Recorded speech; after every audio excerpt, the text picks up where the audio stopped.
এবার দিকে দিকে অধীর চৌধুরীর ভোট প্রচার রীতিমতো শুরু হয়ে গেছে বহরমপুর বিধানসভায়। কংগ্রেসের প্রার্থীর তালিকা আজকে প্রকাশিত হচ্ছে। 294 আসনে তারা এককভাবে আলাদাভাবে প্রার্থী দিলেও রাজনৈতিক সমীকরণ বলছে এবার কিন্তু বাংলাতে তিরশঙ্কু হচ্ছে।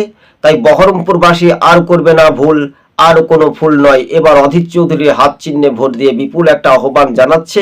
এবং দর্শক বন্ধুগণ, আপনারা আমাদের সবুজবঙ্গ নিউজ চ্যানেলটি তো দেখতে পাচ্ছেন, অবশ্যই প্রথম থেকে শেষ পর্যন্ত দেখবেন। আর চ্যানেলে নতুন হলে অবশ্যই বলবো ভিডিওটি প্রচুর পরিমাণে শেয়ার করে পাশে থাকবেন।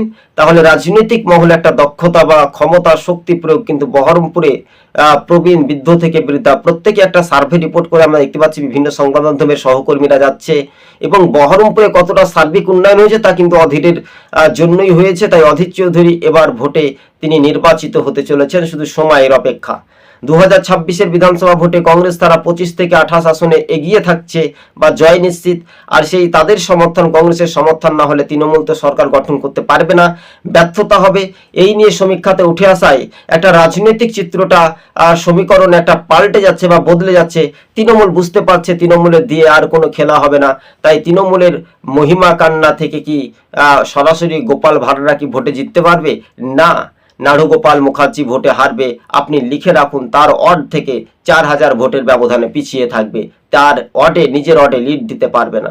সেখানে কংগ্রেসের 28টি ওয়ার্ডের মধ্যে 28টি ওয়ার্ডের মধ্যে প্রায় 25-26টি ওয়ার্ডে কিন্তু কংগ্রেস এগিয়ে থাকতে পারে, এমনটাই খবরের ইঙ্গিত। দর্শক বন্ধুগণ, আমাদের সবুজবঙ্গ নিউজ চ্যানেলটি ভালো লাগলে শেয়ার করে পাশে থাকবেন। তবে তৃণমূলের যে অবস্থা সেটা বাংলা জুড়ে, গোটা বাংলা জুড়ে কিন্তু দেখা যাচ্ছে তৃণমূলের মধ্যে তৃণমূলের দ্বন্দ্ব রীতিমতো। 2026-এ অধীর চৌধুরী রীতিমতো দিল্লি থেকে বাংলাতে প্রবেশ করছেন এবং প্রার্থী বাছাইয়ের বড় চমক দেখা যাচ্ছে বহরমপুরে কংগ্রেসের প্রার্থী অধীর রঞ্জন চৌধুরী। ধন্যবাদ দর্শক বন্ধুগণ। সবুজবঙ্গ নিউজ।